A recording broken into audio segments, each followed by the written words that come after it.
2018년 한 해를 정리하면서 각 분야별 이슈를 정리하고 있습니다. 오늘은 기독 여성계를 정리해 보겠습니다. 네, 스튜디오에 유현석 기자 나와 있습니다. 올 한 해 기독 여성계는 어땠나요? 네, 2018년 한 해 여성계를 강타한 이슈 바로 미투였습니다. 기독교계 또한 예외는 아니었는데요.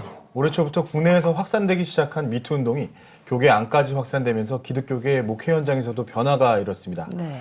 더욱 일부 목회자들이 교회 내 성폭력과 성추행 가해자로 연이어 고발되면서 미투 운동이 다시 한번 교회 안에 휘몰아치면서 교계 관계자들은 긴장 상태로 촉각을 곤두세웠습니다. 네. 특히 11월 인천 S교회 청년부 김모 목사의 그루밍 성범죄를 주장하는 피해자 4명이 서울 종로구 한국기독교회관에서 기자회견을 열었는데요.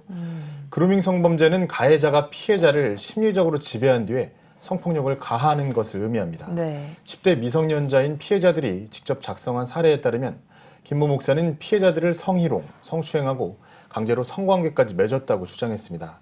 이에 여성 변호사 2명은 인천지방경찰청 민원실에서 인천 S교회 청년부 김모 목사로부터 성폭력을 당했다는 여성 신도 4명의 피해 내용이 담긴 고소장을 접수하는 등 강력하게 대응했습니다.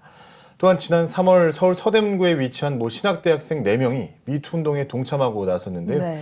자신의 페이스북에 미투, 위드유를 제목으로 성명을 올리고 학내에서 겪은 성차별적 언행을 고발했습니다.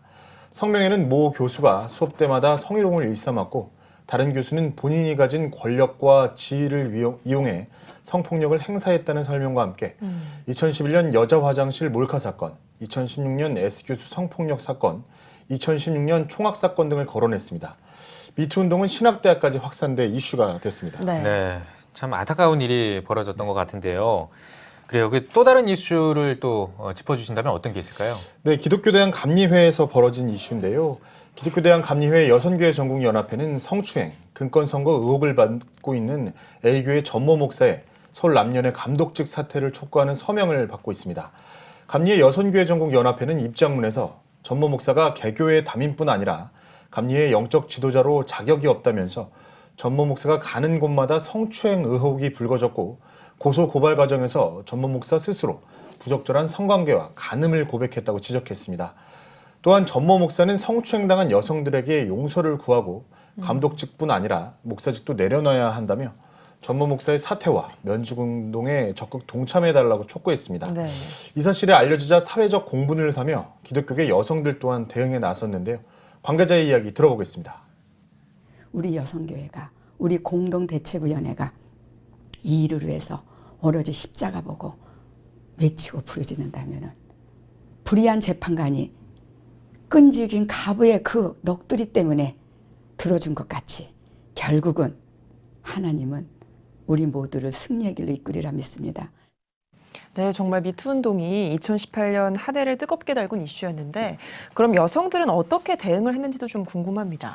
네, 강도 만난 자의 이웃이 되자는 취지로 교회 성폭력 피해자 보호와 치유의 목적을 둔 기독교 위드유 센터가 설립됐는데요. 네. 교계 대표자들은 센터는 연대와 동역의 이름으로 선한 일을 이뤄나갈 것이라며 사업의 일환으로 먼저 교회 성폭력 대응 매뉴얼을 발간하는 등 교회 성폭력을 예방하고 피해자가 실질적 도움을 받도록 하겠다고 설립 취지를 설명했습니다. 네. 센터는 특히 대한여한의사회와 한국교회 법학회, 한국정신분석가협회, 한국여신학자협의회, 기독교 여성상담소와 피해자 지원 네트워크를 구성해서 피해자의 전인격적인 회복을 위한 활동을 진행키로 했습니다. 네.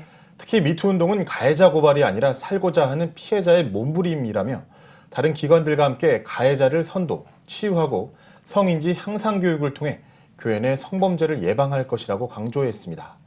기독교 여성상담소장 최수지 소장은 교회 성폭력은 피해자와 가족, 교회 구성원 모두에게 심각한 상처를 입힘으로써 관계망 자체를 오염시키는 범죄라고 지적하면서 교계 위드유 운동은 폭력 문화를 반전시켜 생명 문화를 이루는 작은 소용돌이가 될 것이라고 말했습니다. 네. 네, 알겠습니다. 미투 운동 또 이거를 대응한 또 여성들의 어떤 대응까지 지금 짚어봤고요.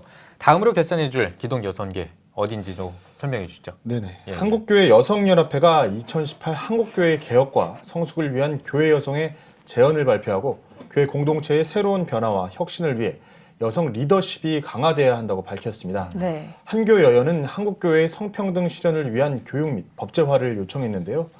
한교회는 여성 지도력 확장을 제언하면서 여성 총대 현황을 공개했습니다. 대한예수교장로회 통합총회를 비롯해 6개 교단의 여성 총대가 모두 308명인 것으로 나타났는데요. 전체 총대 3,958명의 7.8%에 불과한 수치입니다. 네. 예장통합 여성총대는 2.1%, 한국기독교 장로회 9.6%, 기독교대학 감리회 11.4%로 집계됐는데요. 한교회원 관계자는 예장통합총회에서 역사상 가장 많은 여성총대가 참석했다고 하지만 여전히 다른 교단 여성총대 비율에는 못 미친다면서 여성총대 할당제에 대한 논의와 연구가 필요하다고 지적했습니다. 네. 한교회는 한반도 평화시대를 위해 평화의 물꼬를 이어주는 마중물 역할을 해야 한다고 강조했습니다. 이를 위해 교회들은 대화와 협력을 모색해야 한다고 요청했으며 여성의 인권 보호와 회복에 적극 행동하며 성폭력 예방과 대응에 주도적 역할을 해야 한다고 강조했습니다. 관계자의 이야기 한번 들어보겠습니다. 이렇게 목회자들이 상습적인 성폭행을 통해서 많은 성도들이 삶의 고통을 주고 심지어는 가정이 해체되는 데까지 이르렀습니다. 사회 전반에 그 수면 밑에 있던 그 성추행에 대한 범죄들이 수면 위로 떠올랐다고 봐야 되죠. 미투 운동과 목회자 성폭력 문제 등 올 한 해 기독 여성계에도 여러 가지 안타까운 이슈가 많았습니다. 다가올 새해에는 좋은 소식들이 많이 전해지길 바라겠습니다. 유현석 기자 고생하셨습니다.